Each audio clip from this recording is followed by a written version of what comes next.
الحمد للہ رب العالمین والصلاة والسلام علی سید الانبیاء والمرسلین وعلی آلہ وصحبہ اجمعین ومن تبعہم بإحسان الی یوم الدین.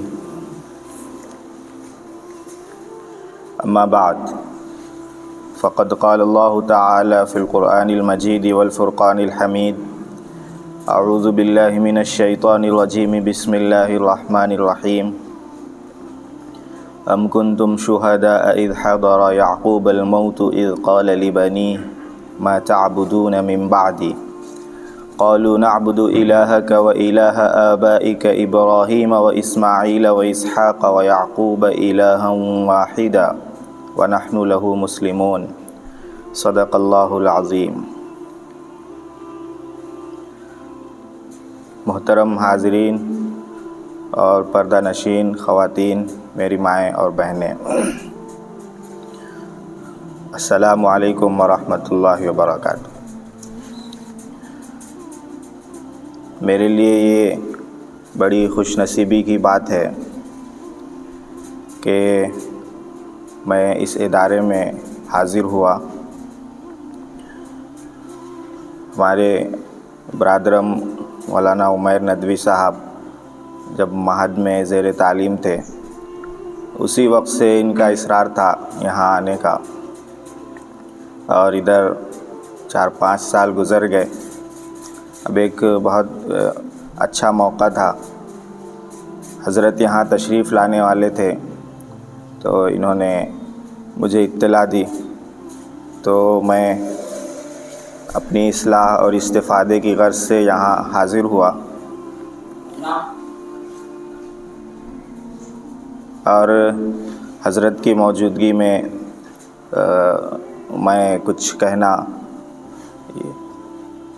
اس کی ہمت نہیں پاتا ہوں، لیکن پھر بھی حکم ہے الامر فوق الادب کے تحت 2-3 باتیں آپ حضرات کے سامنے میں رکھنا چاہتا ہوں، اس ارادے اور نیت سے کہ اللہ تعالیٰ سب سے پہلے مجھے اس پر عامل بنائے اور اس بات کہنے کے صدقے میں اور اس کی برکت سے ہماری زندگیوں کو بدل دے.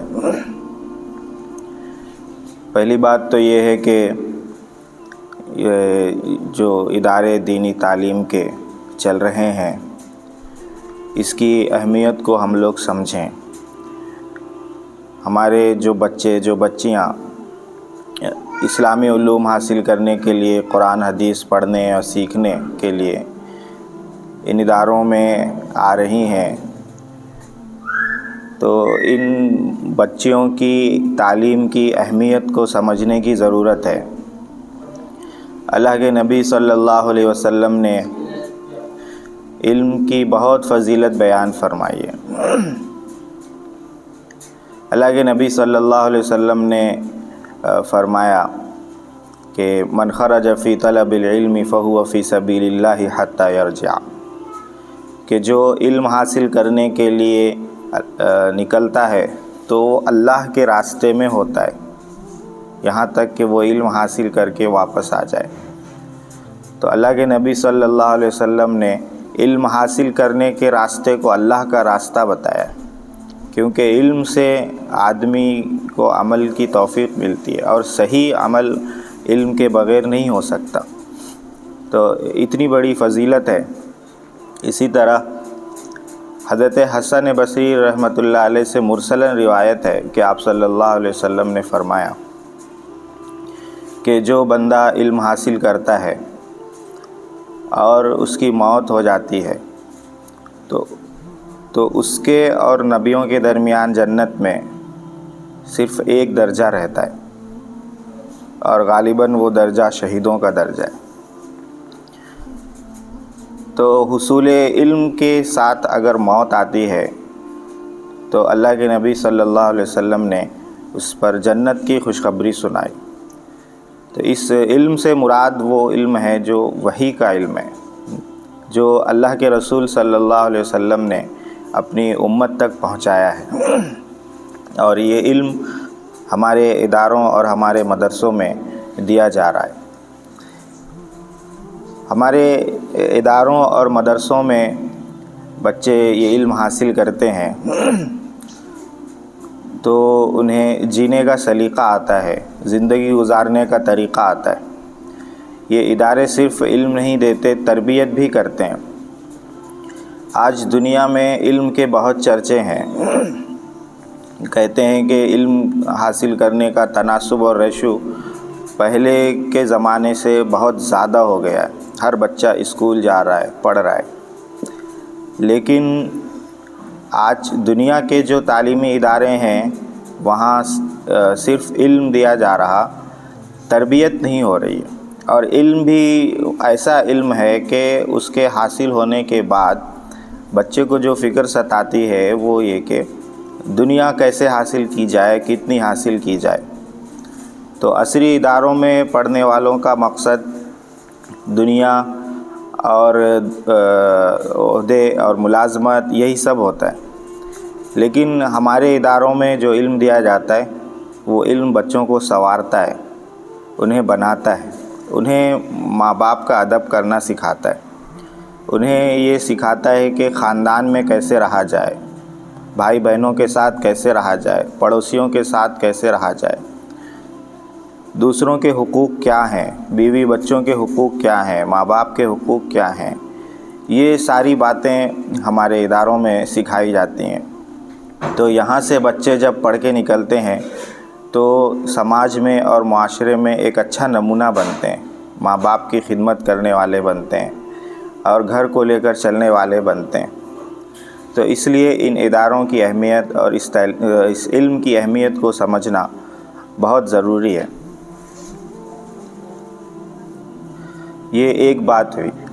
دوسری بات یہ ہے کہ اللہ کے نبی صلی اللہ علیہ وسلم نے اس علم کی جتنی اہمیت بتائی ہے، اس علم کی قدر نہ کرنے کی ویسی ہی وعید بھی سنائی ہے۔ اس علم کی قدر نہ کرنے کا ایک مطلب یہ ہے کہ اس پر عمل نہ کیا جائے۔ تو علم پر اگر عمل نہ کیا جائے تو یہ علم ہمارے لیے وبال بن جائے گا۔ تو جو بھی ہم علم حاصل کریں اس پر عمل کریں۔ علم کی قدر نہ کرنے کا ایک مطلب یہ ہے کہ اللہ کی رضا کے لیے علم حاصل نہ کیا جائے۔ تو اس کا مطلب یہ ہے کہ ہم نے علم کی قدر نہیں کی۔ اگر ہمارا مقصد دنیا ہے، اگر ہمارا مقصد دکھاوا ہے اور اگر ہمارا مقصد ریا ہے تو اللہ کے نبی نے اس پر بہت سخت وعید ارشاد فرمائی ہے۔ اللہ کے نبی نے فرمایا کہ قیامت میں 3 لوگوں کو لایا جائے گا۔ تو ان 3 میں سے میں ایک کا ذکر کرتا ہوں۔ اللہ کے نبی نے فرمایا کہ ایک عالم کو لایا جائے گا اور اس سے کہا جائے گا اللہ کی طرف سے کہ ہم نے تمہیں دین کا علم دیا تھا تو تم نے کیا کیا؟ تو وہ عالم کہے گا کہ اے اللہ، دین کا جو بھی راستہ تھا میں نے اپنے علم سے ان سارے راستوں میں اپنا علم پہنچایا، اپنا علم دوسروں تک پہنچانے میں میں نے کوئی کسر نہیں چھوڑی۔ تو اللہ کے نبی فرماتے ہیں کہ اللہ تعالیٰ فرمائیں گے کذبت، کہ تو جھوٹ بولتا ہے، تو نے علم حاصل اس لیے کیا تھا تاکہ تجھے ایک عالم کہا جائے، لوگ تجھے عالم کہہ کر پکاریں، اور دنیا میں تجھے کہا جا چکا قد یقال۔ پھر اللہ کا حکم ہوگا کہ اس کو سر کے بل گھسیٹتے ہوئے جہنم میں پھینک دیا جائے۔ تو اگر اللہ کا علم، اللہ کے رسول صلی اللہ علیہ وسلم کا علم، قرآن اور حدیث کا علم اللہ کی رضا کے لیے نہیں ہے تو اس پر وعید بھی بہت سخت ہے۔ اللہ کے نبی صلی اللہ علیہ وسلم نے فرمایا کہ اللہ کی مرضی کے لیے حاصل کیے جانے والا علم اگر کوئی دنیا کے کسی مقصد کے لیے حاصل کرتا ہے تو وہ جنت کی خوشبو بھی نہیں پائے گا، اس کو جنت کی خوشبو بھی نہیں ملے گی۔ تو دوسری بات یہ تھی کہ علم کی اہمیت کو سمجھتے ہوئے اس کی قدر بھی کریں، اور اس کی قدر کرنے کا مطلب یہ ہے کہ خلوص کے ساتھ علم حاصل کریں اور پھر خلوص کے ساتھ اس پر عمل بھی کریں۔ تیسری بات میں کہہ کر اپنی بات ختم کروں گا۔ میں نے اپنے خطبے میں شروع میں ایک آیت پڑھی، پہلے پارے کی آیت ہے، حضرت یعقوب علیہ السلام کے بارے میں اللہ تعالیٰ اس میں ایک واقعہ بتاتے ہیں۔ حضرت یعقوب علیہ السلام نبیوں کے گھرانے والے تھے. ان کے والد حضرت اسحاق علیہ السلام نبی تھے، ان کے دادا حضرت ابراہیم علیہ السلام نبی تھے، اور بنی اسرائیل کے انبیاء حضرت یعقوب کی ہی نسل سے تھے، کیونکہ مفسرین نے لکھا ہے کہ اسرائیل جو نام تھا وہ حضرت یعقوب علیہ السلام کا تھا، اور بنی اسرائیل یعنی یعقوب علیہ السلام کی نسل. تو نبیوں والا گھرانہ تھا. اب حضرت یعقوب علیہ السلام کا جو واقعہ ذکر کیا ہے قرآن نے، اس پر غور کرنے کی ضرورت ہے کہ جب حضرت یعقوب علیہ السلام کی موت کا وقت قریب آیا تو انہوں نے اپنے بچوں کو جمع کیا اور جمع کر کے کہا اذ قال لبنیہ ما تعبدون من بعدی، کہ اے میرے بچوں تم میرے بعد کس کی عبادت کرو گے.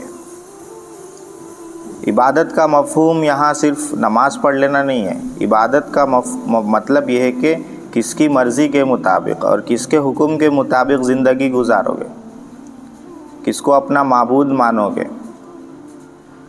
حضرت یعقوب علیہ السلام نے یہ سوال اپنے بچوں سے کیا. کب کیا؟ موت کا وقت قریب ہے. اس کی بھی وضاحت قرآن میں اذ حضر یعقوب الموت، کہ موت کا وقت بالکل قریب ہے.